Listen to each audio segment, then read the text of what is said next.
Hiya, happy Sunday. It is me, Anya, here on Makeup and Metaphors. All smiles because I have my Invisalign off. Yay! I finally have my teeth back and I am grinning constantly and feeling what they're like without their little ridges on them. Hopefully I'll have a video up for you next week or the week after on the pros and cons of Invisalign Lite, whether it's something that you would consider getting, some advice I can give you on how to go about approaching it, researching it, and the specific place that I went to. Today we're going to be talking about the very famous play Blood Brothers by Willie Russell, which is currently on the GCSE EduCAS syllabus, while doing this rainbow look.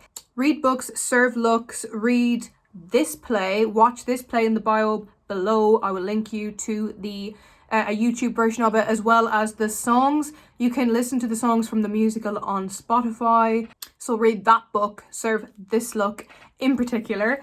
Thank you very much, and you'll see me in a second up close and personal to work on this eye look. Okay, so we're up close and personal today, right zoomed in on the face, but that's because I already have my base done, and what we're going to do is just focus in on the eye look. I've had a few people say, and by a few people I mean two, I've had two people say that they just want more of a focus on an eye look and like talking about blending and how to like pack on colours so that they look less kind of muted and maybe watered out. So I'm going to try and do that today while talking about the ultra famous play that is Blood Brothers by Willie Russell. It's currently on the GCSE and it's hugely famous anyway, and it's always seems to be playing anyway around the country. We recently went to go see it in the Marlow Theatre in Canterbury and it was awesome. So rather than spending lots of time applying the foundation, the concealer and like the contour and all that kind of stuff, I thought we'd dive straight in to do the eyes. So I'm going to start off with my Louise base. It's really important if you want to do something that has intense colours in it that you use some kind of base. You can use a concealer either, or even a bit of a tacky foundation, but the Louise base really is the best. So it's never stated in Blood Brothers when it explicitly is, like what the time period is, but we're able to tell by the events that are happening in the play that it happened somewhere between the 1950s and the 1970s. And there was a huge contrast between the 19th century and the 20th century in Liverpool. I'm putting this base right up to my brow bone, by the way, and I'm tapping it on. In the 19th century it had been quite a prosperous town because of the seaport on the River Mersey, but then the financial depression hit and the gaps between class just got wider and wider and worse and worse. So there was a huge divide between the upper classes and the lower classes, and that's something that's explored thoroughly in the play. So I suppose the protagonist of the play would be Mrs. Johnson, who is a single mother, Liverpudlian, and she kind of embodies the traditional traits of a Liverpudlian in that she is very warm and very witty. She is a single mother. Her partner or husband left her after they married very young, and she had children, and it's very famously repeated throughout the play that she no longer looked like Marilyn Monroe after she mothered all of his children, and then she left for someone who looked like Marilyn Monroe.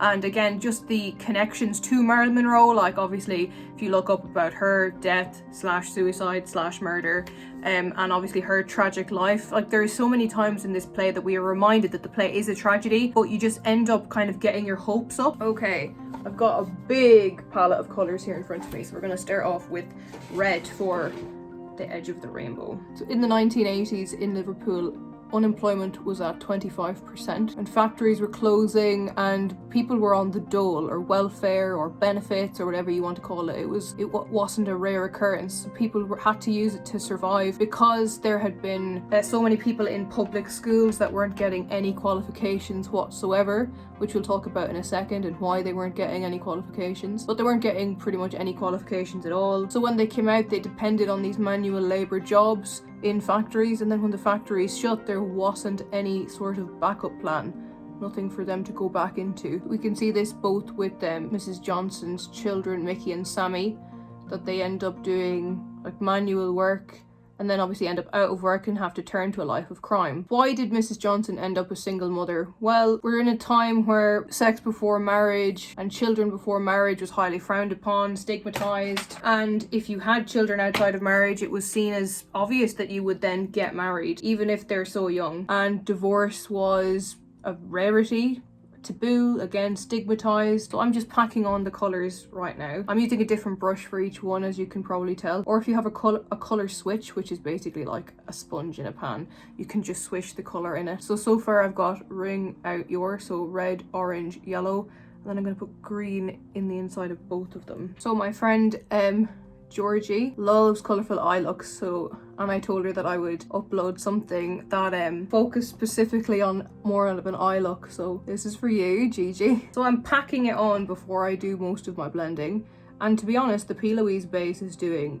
a lot of work here in making these colours vibrant. I'm just tapping these on, I'm not swooping them around anywhere when I have lots of colours like this. And now I'm just going to use my colour switch in here to take the colour off the brush, and I'm going to start blending them together a little bit more. As you blend them, they will lose some of their opacity, but all you have to do then is build it up slightly more again.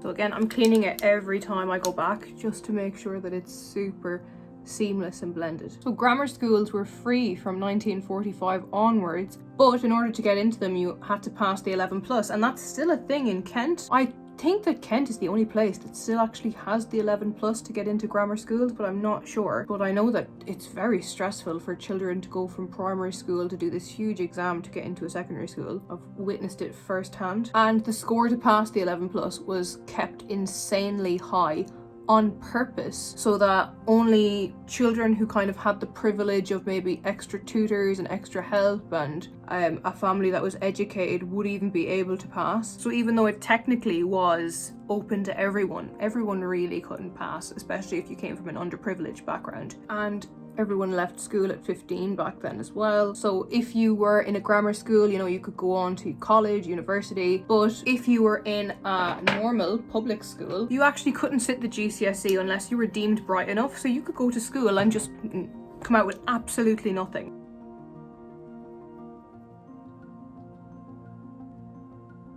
So we can see the private school route through Edward and the public school route through Mickey. So just in case you're unfamiliar with the plot of Blood Brothers, I'm going to leave a link actually to watch it down below, because it's a great play with a great plot line, and also all the songs from the musical are available on Spotify. So if you're trying to revise them, I would suggest putting them in a playlist with your normal songs on Spotify, and then you can just hear them kind of passively in the background, and that's how you can get your quotes, through listening to these songs, because they get stuck in your head and then you'll just know some of the quotes from the play. So Mrs. Johnson, lower class, is pregnant with twins. She already has 7 children and she's struggling to pay her bills. People are coming to repossess her property because she got things out kind of on a payment plan and didn't complete payment. She gets herself a job in an upper class house and becomes their cleaner. The family that she works for are called the Lyons family. They are unable to conceive, whereas kind of ironically, Mrs. Johnson says that she only has to shake hands and she's in the club, so she has no problem getting pregnant at all. And Mrs. Lyons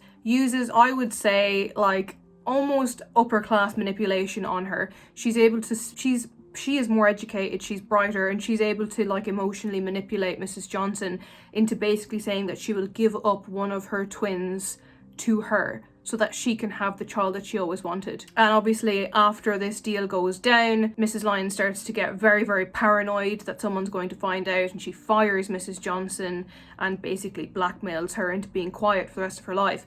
And everyone that watches even the first minute of the play starts with 2 dead boys on the stage, and we are told it's a tragedy. Very similar to the start of Romeo and Juliet, you know, where you're basically told that it's going to end as a tragedy, but you end up kind of getting your hopes up and hoping that maybe it won't end that way, maybe they won't die, but it does, unfortunately. So we can see how Edward is raised in this upper class family and gets all of these opportunities, goes to grammar school and then ends up going to university and ends up getting a good paying job or well paying job, whereas Mickey ends up kicked out of public school, working in a factory, and then ultimately made redundant and turning to a life of crime. So it is handy to have different kind of clean brushes for this, just so that you can switch quickly between the colours. So I'm going to start with green in the inner corner of this one as well, just so that there's a little bit of continuity between them. Pat out that crease so that it doesn't show. So I've got Ring Out Your, great. Bells is blue, I've got blue next. Packing that on. And then I will blend between the two. Clockwise, anti-clockwise. Just in little mini movements to blend the two together, and then I just kind of do little tiny short strokes like that.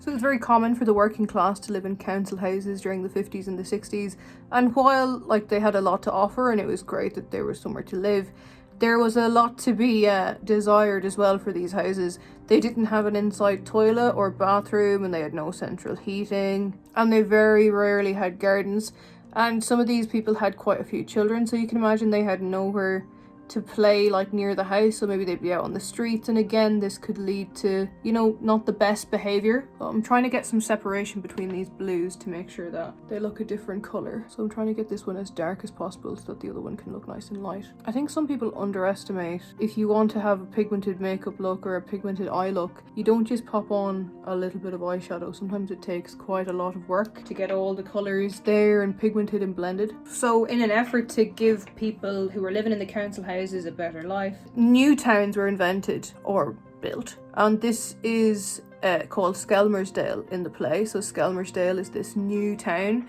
and they weren't like smack bang in the middle of the cities anymore. So obviously the council houses had originally built maybe for the factory workers, and the attempt of these new towns was to raise the standard of living. So like a house that had a garden or had some kind of heating or had a bathroom or toilet inside. But there was downfalls to this as well.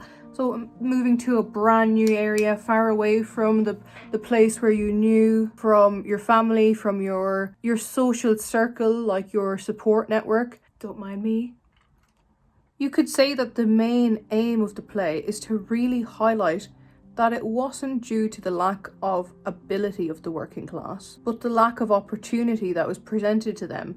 And this is seen from the fact that the boys are twins, literally of the same making. Get this clean brush, sweep it over, get her blended. And if you're not happy with it, just keep blending and then repack on the colours that have kind of lost their opacity. Just wigging this out slightly. I'm gonna blend it all together with this green.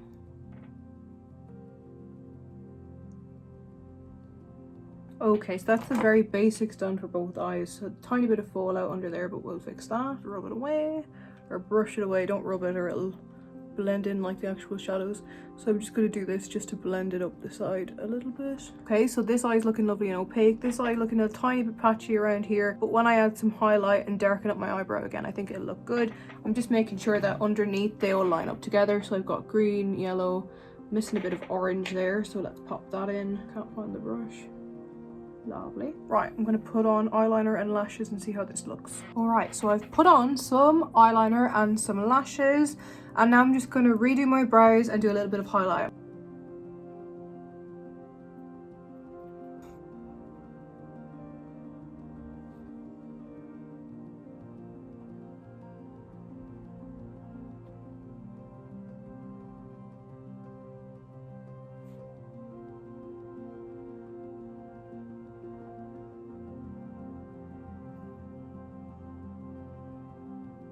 Okay, so this is my first ever rainbow look, especially for Pride Month, and I hope that you could try it at home. It wasn't the easiest look I've ever done, but it's definitely a good way to practice your blending and packing colours on without like doing a cut crease or anything too complicated. Just to get back to Willie Russell for a second, it's important to remember that he himself is Liverpudlian, so he was able to write probably from his own experiences, what he witnessed himself growing up, and the class divide that was prevalent then. We need to question whether that class divide is still relevant now. I know in the UK the 11 plus is still an exam that children have to sit. Well, they don't have to, they can choose to sit. And do people like Mrs. Johnson and Mrs. Lyons still exist?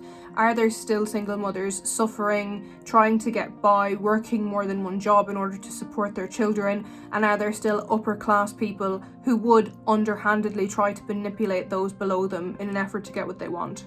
And on that note, I think you should go and watch the play in the bio below and listen to the songs. They are very catchy. Like, they get in your head, but that's good because then you'll remember it in the exam with the quotes.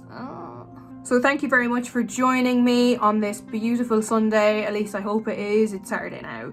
Please give this palette a try and show that you are an ally, or that you support LGBT and their month and their pride and their right to equality. So thank you so much, and I will see you again next week.